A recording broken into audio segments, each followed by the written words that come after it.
Our next and final speaker is a Texan who is one of the strongest champions for faith and family in our state. He has led a life of public service, starting in the United States Air Force, and has a legacy of over 2 decades in elective office. He is a proud Eagle Scout and was the first elected state official to speak out in support of the Boy Scouts, keeping their moral values. Under his leadership, he signed into law the Defense of Marriage Act, the Texas Constitutional Amendment, both defining marriage as one man and one woman. He also signed into law protection for religious liberty in public schools and, of course, the sonogram law, most recently. And when an atheist group from Wisconsin dared sue him for daring to support a prayer rally in our state, he stood strong and won. Please welcome my governor, your governor, the governor of the great state of Texas, Rick Perry.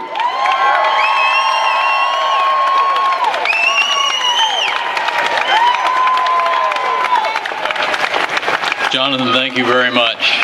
Thank you all for coming out here today on this beautiful Bluebird Texas Day, and Jonathan, for you and Texas Values, thank you for what you do. It's good to be on the same stage with a group of Boy Scouts. They're always prepared, and I appreciate them, the leadership that allows them to continue to express those values. You know, this is a very unsettling time in our nation's history, which is why organizations like Texas Values and events like today are so vitally important. When you think about when something as wholesome and as unassuming as a nativity scene at Christmas can generate contentious lawsuits and years of ill will. These are the days when a person can be vilified for stating that they believe fundamentally that marriage is between one man and one woman. We all know that the Supreme Court is dealing with this issue. They're deciding it today, as you've heard from multiple speakers, and they're deciding if it's okay to trump the votes of our citizens and state capitals to again judiciously legislate morality. These are the days when a group of students at Kuntz, Texas, find themselves under attack because they wrote Bible verses on some banners. You know, in an age of teenage cynicism and immediate gratification, Pastor, what these young people are doing is, I think, simply amazing. God bless them. I am so glad that they're from Texas.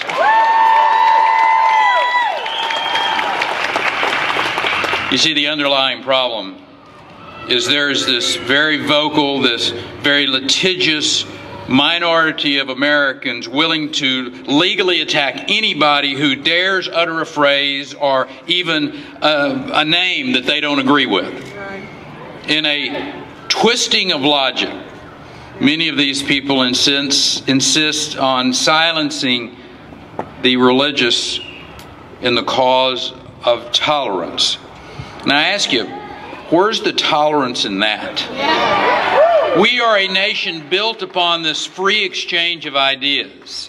We are also a culture built upon the concept that the original law is God's law, outlined in the Ten Commandments, the moral basis for legal codes across our country and around the world.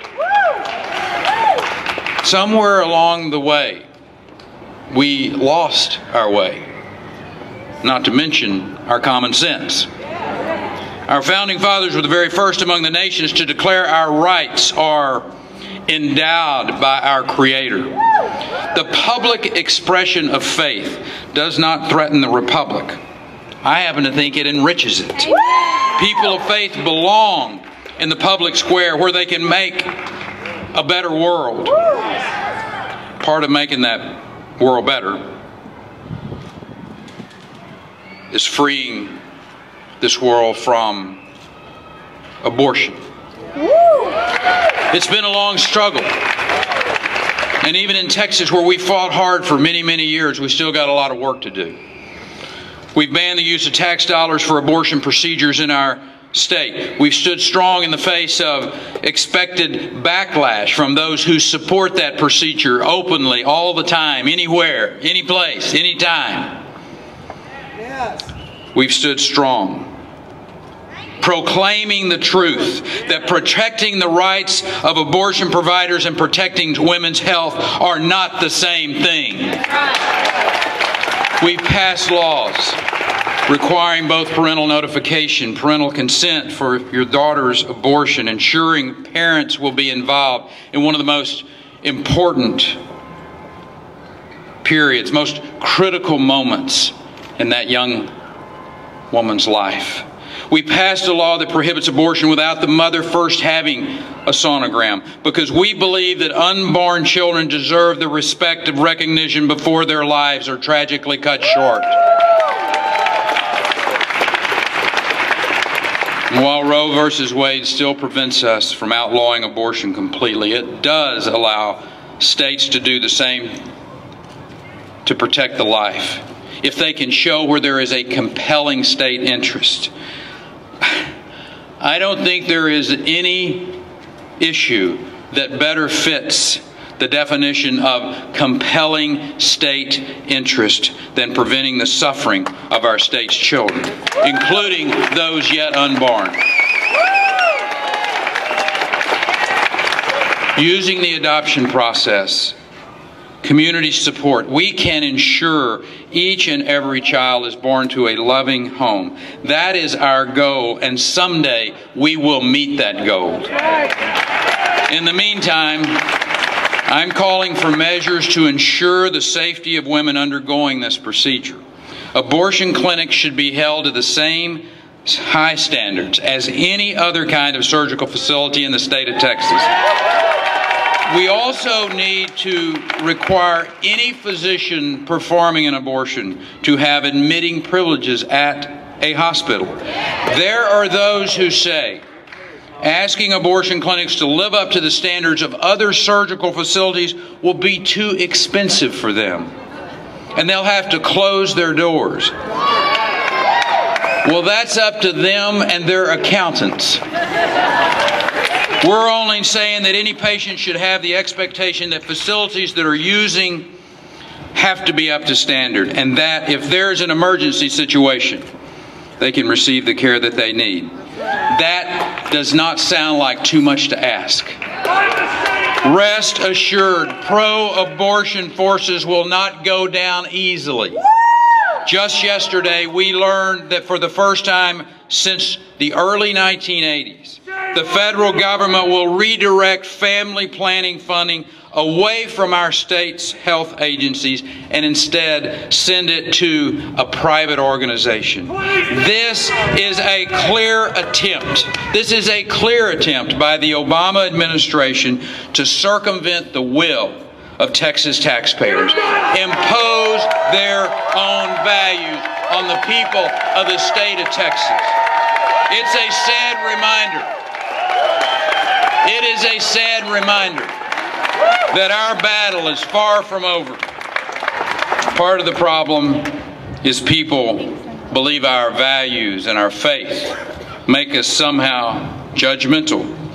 We're not, brother.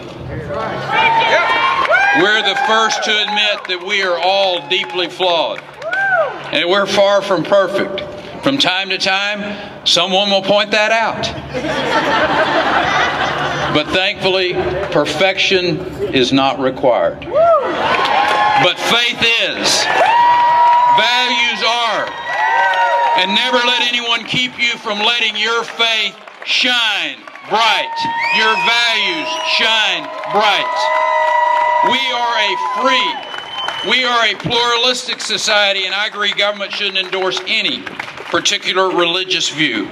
But it is quite different, and I would argue extreme, to say that our laws should be inspired and informed by the views of the faithful. They should be involved in making those laws. I fear the fact that someday the role of faith in the public square will be limited to the point of invisibility and silence. As the powers that be in Washington devise these new and expensive ways to intrude on our lives, on our family rights, on our livelihood, we must become even more vigilant.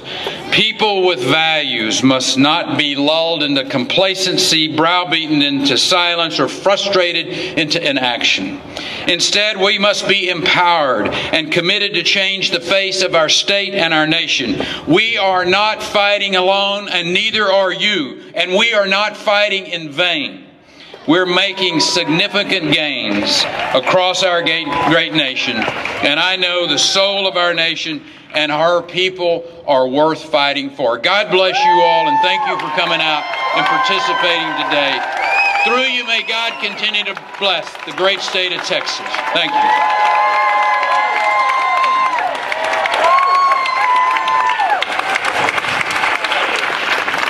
Let's hear it again for Governor Rick Perry.